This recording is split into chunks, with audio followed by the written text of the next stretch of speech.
আওয়ামী লীগের রথী মহারথীরা ভেগে যাচ্ছেন, ভেগে যাওয়াই উচিত।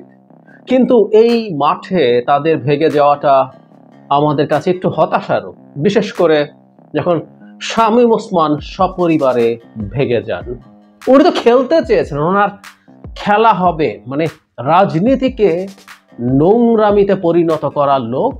এবং এই নোংরা স্লোগানটাও শুধু বাংলাদেশ না, এটা পশ্চিমবঙ্গেও ছড়িয়ে গিয়েছিল, which is very important।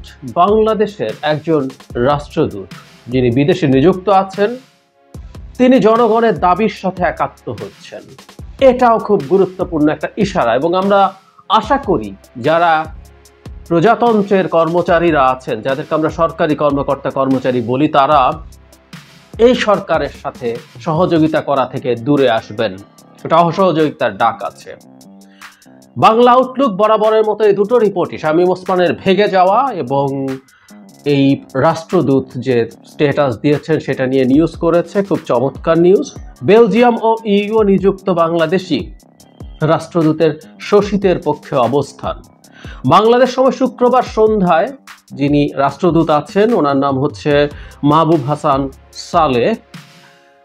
9 September, উনি 2 আগস্ট সন্ধ্যায় লিখেছিলেন, 9 সেপ্টেম্বর 1973 আলজেরিয়ার রাজধানী আলজিয়ার্সে অনুষ্ঠিত 4th জোট নিরপেক্ষ সম্মেলনে জাতির পিতা শেখ মুজিবুর রহমান তার ভাষণে বলেছিলেন, বিশ্ব আজ দুভাগে বিভক্ত, শোষক আর শোষিত, আমি শোষিতের পক্ষে।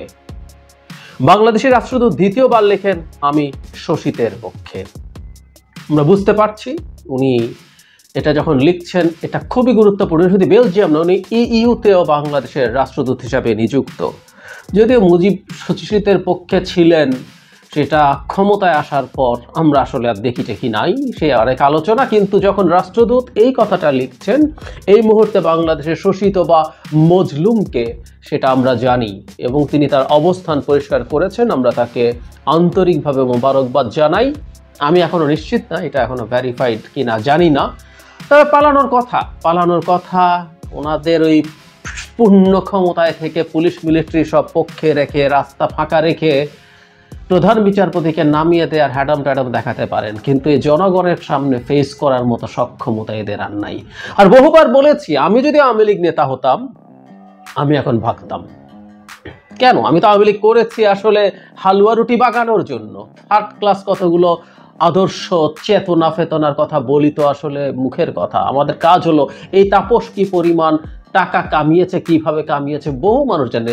মানে এনারা তো বিরাট লোক। শুধু আওয়ামী নেতা না, শেখ পরিবারের সদস্য, তাদের বুঝিত পাড়ার টাউট বাটপাররা কোটি কোটি টাকা কামিয়েছে। তো সবার ভেগে যাওয়াই জেনুইন। আমি পাড়ার টাউট হইলেও পালাইতাম। যাই হোক, জানাব শামীম ওসমান দেশ ছেড়ে পালিয়ে গেছেন।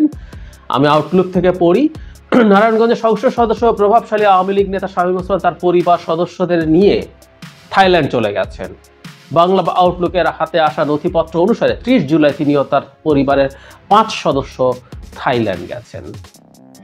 পরিবারের অন্য সদস্যরা হলেন শামীম ওসমানের স্ত্রী সালমা ওসমান, মেয়ে লাবিবা জোহা অঙ্গনা, ছেলে ইমতিনান ওসমান, পুত্রবধূ ইরফানা আহমেদ রেশমি ও নাতি জোহা ইফরাইম ওসমান আরজিয়ান। মাই গড, খুবই টাফ নাম। যাই হোক, তারা ভেগে গেছেন। এর আগে অবশ্য 2-1 দিন তাকে একটু কথা বলতে শুনেছি।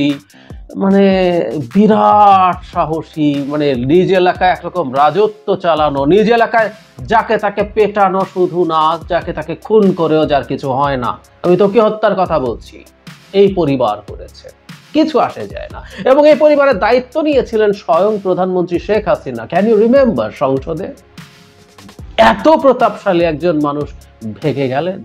খেলা হবে এবং তার সাধারণ সম্পাদক সকাল সন্ধ্যায় খেলা হবে এর কথা বলেন। প্রশ্ন হচ্ছে, চলে গেলেন কেন তাহলে খেলা ছেড়ে?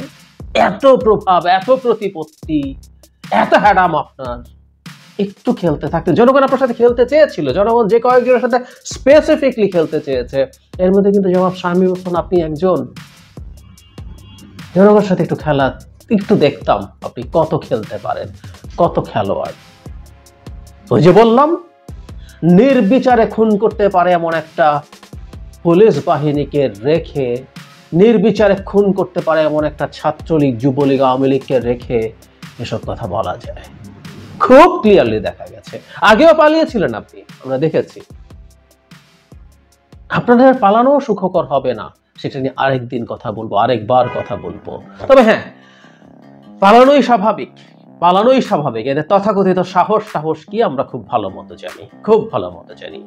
এবং যে ভিডিওর কথা বলছিলাম সেখানেও অতি কিউ করে বলি না আমরা, যে একেবারে কিউ করে কথা বলছেন। ঠিক আছে, সরে যাবে শেখ হাসিনা, তাহলে বিকল্প কি ওই তৃতীয় শ্রেণীর কথাটা? এসব প্রশ্নের জবাবও দেওয়ার কোনো প্রয়োজন আছে বলে মনে করি না। আবার বলা যায় না, কথা নিয়ে বলতেও পারি। যাই হোক, ওনার সাথে আমাদের খেলা আসলে হবে, এখানে হোক, দেশের বাইরের মাটিতে হোক। দেশের বাইরেও বাঙালিরা আছে, বাংলাদেশিরা আছে, তারা তার সাথে খেলবেন নিশ্চয়ই। যে কথাটা বলছিলাম, দুটো ঘটনার খুব গুরুত্বপূর্ণ ইম্প্যাক্ট আছে। যে রাষ্ট্রদূত তার পক্ষ পরিবর্তন করেছেন, উনি সাহসের কাজ করেছেন, উনি জনগণের সাথে এসছেন, জনগণের সাথে উনি তার অবস্থান জানিয়েছেন। সাহস সংক্রামক। সুতরাং আমরা এক্সপেক্ট করব প্রজাতন্ত্রের অন্য যারা কর্মচারীরা আছেন, আমাদের যাদেরকে আমরা সরকারি কর্মচারী বলি, তারা সরকারি কর্মচারী নন, তারা প্রজাতন্ত্রের কর্মচারী। সুতরাং এই সরকার যখন অন্যায়ভাবে যা তা করতে চায়, তার পক্ষে দাঁড়ানোর কোনো দায়িত্ব তাদের নেই, বরং সেটা পালন করা তাদের অপরাধ। তাদেরকে এই কারণে জনগণ বেতন দেয় না। সুতরাং সময় আছে এবং আমি আশা করি তার এই সাহস সংক্রমিত হবে। আবার শামীম ওসমানের জিনিসটা খুব ইম্পর্টেন্ট, বা যারা তাপসও যদি পালিয়ে থাকেন, ভয়ও কিন্তু সংক্রামক।